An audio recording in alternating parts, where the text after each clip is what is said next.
ఆవిడ బాగా ప్రాక్టీస్ చేయబట్టే మీ సంతకాన్ని ఫోర్జరీ చేయగలిగారు. లేకపోతే మీ సంతకం కాపీ చేయటం చాలా కష్టం. It's very complicated. ఈ విషయం అప్పుడే నాతో ఎందుకు చెప్పలేదు? చాలా చిన్న విషయం అనుకున్నాం సార్. ఆవిడ చాలా మంచావిడ అనుకున్నాను. పైగా మీకు బాగా తెలుసు. ఏదో సరదాకి మీ సంతకాన్ని కాపీ చేయడానికి ట్రై చేస్తున్నారేవో అనుకున్నాను. కానీ ఆవిడ మనసులో ఇంత దురాలోచన ఉందని నాకప్పుడు అర్థం కాలేదు. మీ సంతకాన్ని ఇంకెవరూ పెట్టలేరు. ఆవిడే బాగా ప్రాక్టీస్ చేసి ఈ పని చేశారు. మొన్న మధ్య సెల్ఫ్ చెక్స్ ఉన్న బుక్ని ఆవిడ మా డిపార్ట్మెంట్ నుంచి తీసుకెళ్లారు. ఎందుకని మేము అడిగాం. పాత ఎక్స్పెండిచర్ తాలూకు డీటెయిల్స్ కావాలని, తర్వాత తిరిగి ఇచ్చేస్తానని అన్నారు. ఆ ఈవినింగే తిరిగి ఇచ్చేశారు. కానీ అదే రోజు అందులోంచి ఒక చెక్కును చించి ఆవిడ తన దగ్గర ఉంచుకున్నారు. అవును సార్, మేము హడావిడిలో ఆ విషయం నోటీస్ చేయలేదు.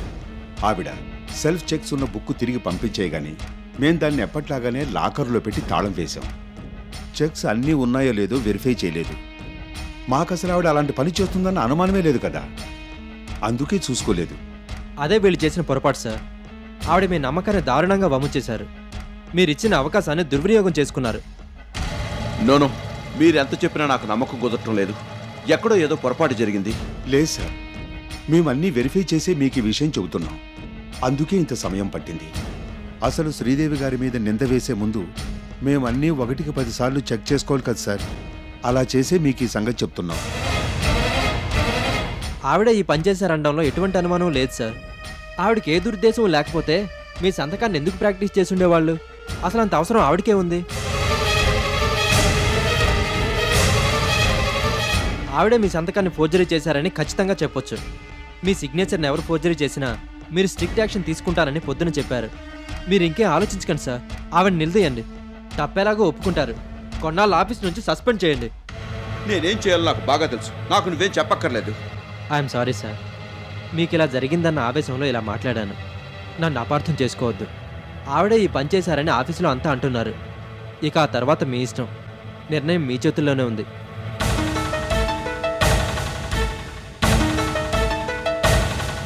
నేను ఇక వెళ్తాను సార్. ఓకే. నాకు ఇంకేమైనా ఆధారాలు దొరికితే మళ్ళీ మీకు వచ్చి రిపోర్ట్ చేస్తాను సార్.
నోనో, శ్రీదేవి ఇలాంటి పని చేయలేదు.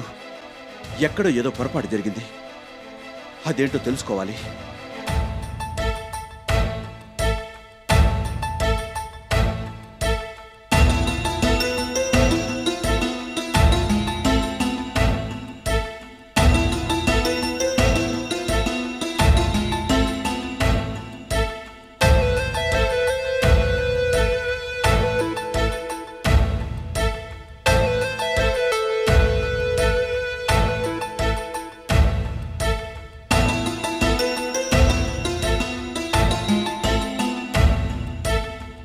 సేఫ్టీ లాక్లో 2 లక్షలు మాయమయ్యాయట. అకౌంట్స్ టాలీ కావడం లేదట. డబ్బు కనిపించడం లేదని మీరు నాకెందుకు చెప్పలేదు? ఈ విషయం ఇంతకు ముందే నాకు తెలిసింది. నేను కూడా చాలా టెన్షన్ ఫీల్ అవుతున్నాను. ఏం చేయాలో అర్థం కావడం లేదు. మీకు తెలియకుండా అందులోంచి డబ్బు ఎలా మాయమవుతుంది? అదే సార్, నాకు అర్థం కావడం లేదు. నేను విషయం వెరిఫై చేస్తాను. మీకు డబ్బు అంత అవసరం ఉంటే నాకు ఒక మాట చెప్తే సరిపోయేది కదా. ఇలా కక్కుతు పడ్డం దేనికి? నేను కకృతి పడ్డానా? మీరేనా ఈ మాట అనేది? మీ ఆఫీసులో డబ్బు నేను తీస్తానా? అసలు ఈ ఊహ మీకెలా వచ్చింది? ఎవరో ఏదో చెప్తే నమ్మేస్తారా? ఎవరో ఏదో చెప్పలేదు. ఈ ఆఫీసులో పనిచేసేవాళ్ళు మీ సొంత మనుషులు ఇదంతా చెప్పారు. ఇది ఈ నటంతోనే, ఈ ఏడుపులతోనే అందరిని నమ్మించారు. దొంగతనం చేసింది కాక ఇంకా మీరింత నిర్భయంగా మాట్లాడుతున్నారంటే హ్యాట్స్ ఆఫ్. అప్పట్లో అలాగే తొందరపడి సుప్రతీక మీద నింద వేశాను. నా మనసు కాదని చెప్తున్నా ఆధారాలను బట్టి నమ్మక తప్పలేదు. ఇప్పుడు మళ్ళీ అలాంటి పరిస్థితి ఎదురైంది. ఈసారి నేను తొందరపడ్ను. డెఫినెట్గా ఈ పని శ్రీదేవి చేసుండదు. ఆ విషయం త్వరలోనే ప్రూవ్ అవుతుంది. అప్పటిదాకా ఓపిక పడతాను. అనవసరంగా తొందరపడి శ్రీదేవిని బాధ పెట్టలేను.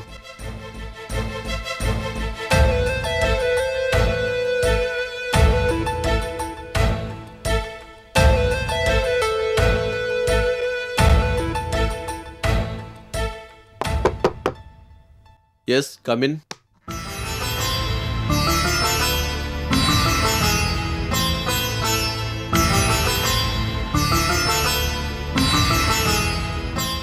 చూసారా అంకుల్, వాళ్ళు నా మీద ఎంత పెద్ద నింద వేశారో. నేను మీ సంతకాన్ని ఫోర్జరీ చేసి ఈ ఆఫీస్లో ₹1,00,000 కాజేశానట. ఎంత నీచంగా మాట్లాడారో. నాకంత అవసరం ఏముంది అంకుల్? ఇదంతా కావాలనే చేశారు. తమ స్వార్థం కోసమే నా మీద ఈ నింద వేశారు. ఈ పని ఎవరు చేశారో నాకు బాగా తెలుసు. త్వరలోనే వాళ్ళని మీ ముందుకు తీసుకొచ్చి నిజాలన్నీ మీకు తెలిసేలా చేస్తాను. నింద పడిందని అందరిలా ఏడుస్తూ కూర్చోను. మొహం చెల్లక ఉద్యోగానికి రాజీనామా చేసి వెళ్ళిపోను. ఇక్కడే ఉండి నా నిర్దోషిత్వాన్ని, నిజాయితీని నిరూపించుకుంటాను. ప్లీజ్ అంకుల్, మీరు నాకు అవకాశాన్ని ఇవ్వండి. దయచేసి వాళ్ళ మాటలు నమ్మొద్దు. నేనే పాపం ఎరగను. వాళ్ళు చెప్తున్నట్టుగా నేనెప్పుడూ అకౌంట్ సెక్షన్ వైపు వెళ్ళలేదు. మీ సంతకాన్ని ఏనాడు ప్రాక్టీస్ చేయలేదు. ఇదంతా కల్పించి చెప్తున్నారు. ఎందుకు చెప్తున్నారనేది తర్వాత మీకే తెలుస్తుంది. ఆధారాలు లేకుండా నేనేదీ చెప్పలేను. అలా చేస్తే నేను కూడా వాళ్ళలాగే ప్రవర్తించిన దాన్ని అవుతాను. అందుకే నిదానంగా ఇదే ఆఫీస్లో ఉంటూ అసలు నిజాలు బయట పెడతాను. దోషుల్ని మీ ముందు నిలబెడతాను. ప్లీజ్ అంకుల్, నాకు అవకాశాన్ని ఇవ్వండి. నేను మీ నమ్మకాన్ని ఒమ్ము చేయను. మీరన్నా సుధీర్ గారన్నా నాకు మొదటి నుంచి చాలా అభిమానం. నేనంత కృతజ్ఞత లేని దాన్ని కాను. నా మాట నమ్మండి.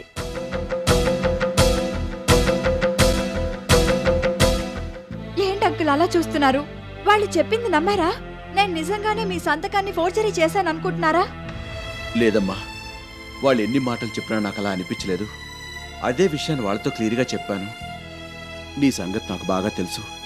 నువ్వెంత సిన్సియర్గా పనిచేస్తావో ఈ ఆఫీసులో వాళ్ళకు కూడా తెలుసు. అసలు ఇదంతా ఎందుకు జరిగిందో నాకు అర్థం కావడం లేదు. నా మూలంగా మీకు చాలా ఇబ్బంది ఎదురైంది అంకుల్. I'm extremely sorry.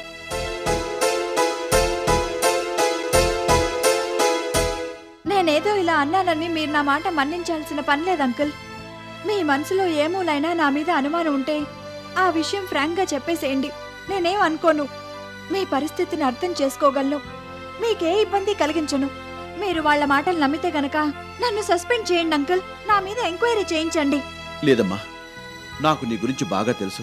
నువ్విక్కడే ఉండొచ్చు. ఎప్పట్లాగానే పని చేసుకుంటూ ఉండు. నీ నిజాయితీని నువ్వు నిరూపించుకోగలవన్న నమ్మకం నాకుంది. Thank you uncle. Thanks a lot. మీరు ఆ మాట అంటే నాకు కొండంత బలం వచ్చినట్టయింది. బయట వాళ్ళంతా నన్ను నానా మాటలని చిత్రహింసలు పెట్టారు. మీరెలా రియాక్ట్ అవుతారోనని చాలా టెన్షన్ పడ్డాను. మీకు నా మీద నమ్మకం ఉంది, అంతే చాలు. I can face the whole world now. నేను పిరికిదాన్ని కాను. సమస్యలకు భయపడి పారిపోను. ఒకప్పుడు చాలా అమాయకంగా ఉండేదాన్ని. ఆత్మహత్య కూడా చేసుకోవాలనుకున్నాను. కానీ ఇప్పుడు నా మనస్తత్వం చాలా మారింది. I have the strength to face anything now. నేను ఇక్కడే ఉంటూ నేనే తప్పు చేయలేదని నిరూపించుకుంటాను.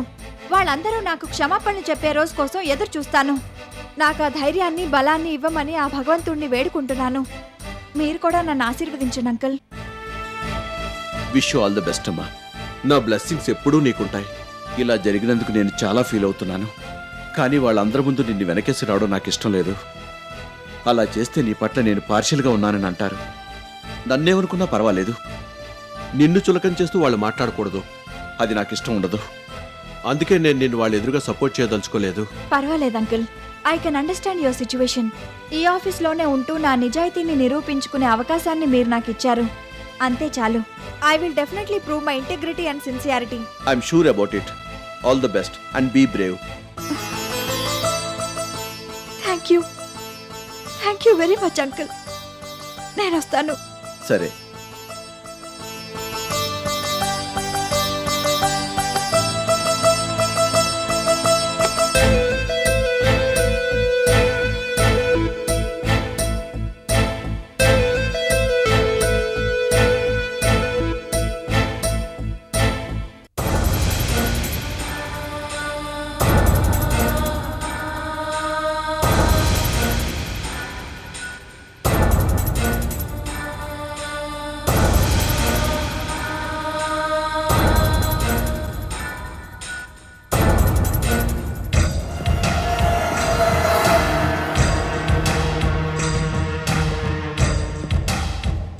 Hello madam, good evening. ఏంటి ఇక్కడ ఒంటరిగా కూర్చొని ఏదో ఆలోచిస్తున్నారు? ఇప్పుడు ఎంత ఆలోచించి ఏం ప్రయోజనం? మీరేం చేయలేరు. చిలక్కి చెప్పినట్టు చెప్పాను. నా మాట విన్నారా? తమకి ఇలాంటి శాస్తి రాసి పెట్టుంది. ఎవరు మాత్రం ఏం చేయగలరు? ఆ శాస్తి ఏదో నీకు త్వరలోనే జరుగుతుంది. అప్పటిదాకా నేను నిద్రపోను. నువ్వే ఇదంతా కావాలని చేయించావని నాకు తెలుసు. నా నిజాయితీని త్వరలోనే నిరూపించుకుంటాను. నిందలు వేసిన వాళ్లే నా క్షమాపణ చెప్పేలా నేను చేస్తాను. నా సంగతి మీకు తెలీదు. అబ్బా, లేడి పిల్ల పులిలా గాండ్రిస్తోందే. శభాష్, నిన్ను చూస్తుంటే నాకు చాలా గర్వంగా ఉంది. నువ్వు నన్నేమీ చేయలేవు. ఈ నిందలు నిజం కావని నువ్వు నిరూపించలేవు. నీదంతా వృధా ప్రయాసే. ఆ ఆలోచన వదిలేసి నా దారికి వచ్చేయి. నేను చెప్పేది విను. It's not late even now. ఏంటంత చిటపట్లాడిపోతున్నావు? బిగ్ బాస్ నిన్ను బాగా తిట్టాడా? ఇలాంటి వెధవ పని చేసినందుకు బాగా చివాట్లు పెట్టాడా? అలా చేయడానికి ఆయనేం నీలాగా సంస్కారం లేని మనిషి కాదు. ఎంతో అనుభవం ఉన్న వ్యక్తి. నిజమేదో నీడేదో ఆయనకు బాగా తెలుసు. అందుకే అందరిలాగా తొందరపడక నా నిజాయితీని నిరూపించుకునే అవకాశం ఇచ్చారు. ఆ అవకాశాన్ని నేను సద్వినియోగం చేసుకుంటాను. త్వరలోనే నేనేంటన్నది అందరికీ తెలియజేస్తాను. నీ ధైర్యానికి నా జోహార్లు. నువ్వు అనుకునేది ఏది జరగదు, కానీ మర్యాదగా నా దారికి వచ్చాయి. మిస్టర్ కిషోర్, మర్యాదగా చెప్తున్నాను, నీ దారిని నువ్వు వెళ్ళు. లేకపోతే అందరినీ పిలిచి గొడవ చేస్తాను. వాళ్ళెదురుగానే నిన్ను చెప్పుతో కొడతాను. అంతకు ముందు నువ్వు ఆ సన్మానాన్ని తప్పించుకున్నావు. నీ దారిని నువ్వు వెళ్ళకపోతే ఇవాళ పని తప్పకుండా చేస్తాను. జాగ్రత్త. చింత చచ్చినా పులుపు చావలేదు. నీ కర్మ. నిన్ను బాగు చేయటం నా వల్ల కాదు.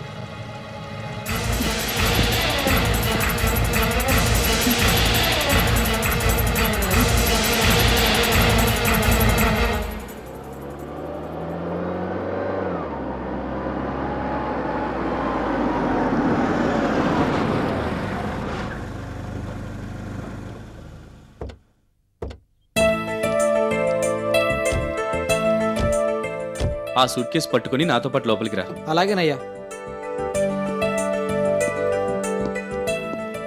రా వెళ్దాం.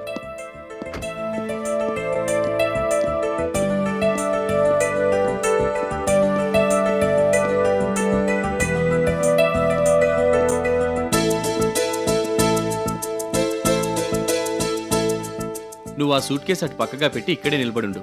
నేను పైకెళ్ళి బాలకృష్ణ గారికి ఈ కార్డు చూపించి కిందకి తీసుకొస్తాను. ఆ తర్వాత ఆయన కోసం కొన్న బట్టలన్నీ ఆయనకి చూపెడదాం. అలాగేనయ్యా.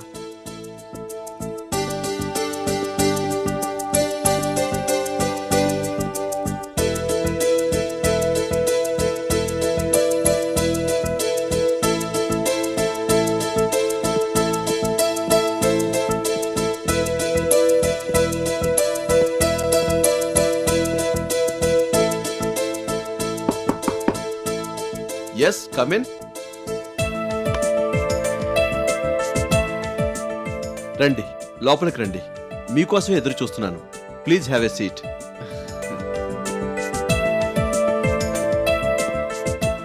చూడండి, కార్డ్ ఎంత బాగా వచ్చిందో. నేనే సొంతంగా డిజైన్ చేశాను. మీకు నచ్చుతుందన్న నమ్మకం నాకుంది.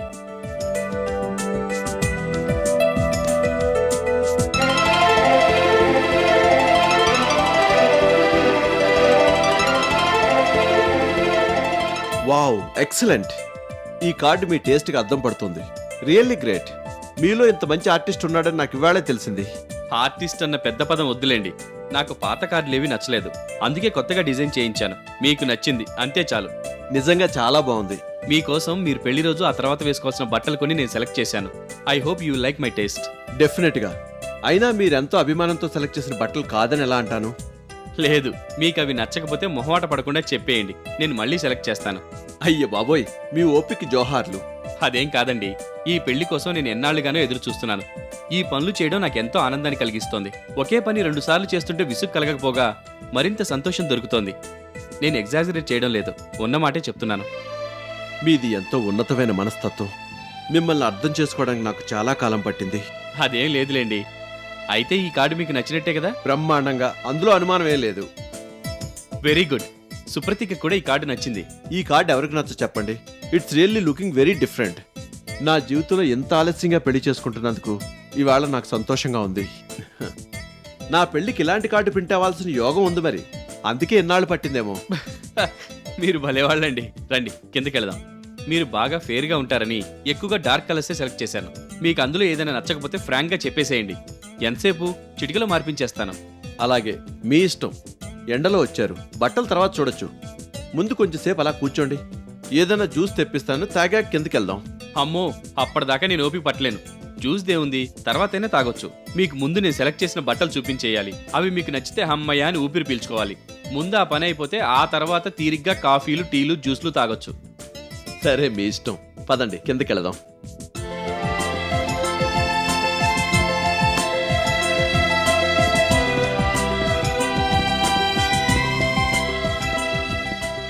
ఆ బట్టల్లో కొన్ని రెడీమేడ్ ఉన్నాయి, నాకు బాగా నచ్చి మీకోసం తీసుకున్నాను. మీరు ట్రై చేయండి. ఒకవేళ మీకు సరిపోలేదనుకోండి, మీ పేరు చెప్పి నేను వేసుకుంటాను. అలాగే. నాకెలాగో వేరే పెళ్లి జరగదు కదా, అందుకే నా కోరికలన్నీ ఈ పెళ్లి ద్వారానే తీర్చుకోవాలనుకుంటున్నాను. అందుకే తెలివిగా ఇలా ప్లాన్ చేశాను. మీకు ఫిట్ అవని కొత్త బట్టలన్నీ నేను వేసుకుంటాను. మీరు భలేవాళ్ళండి.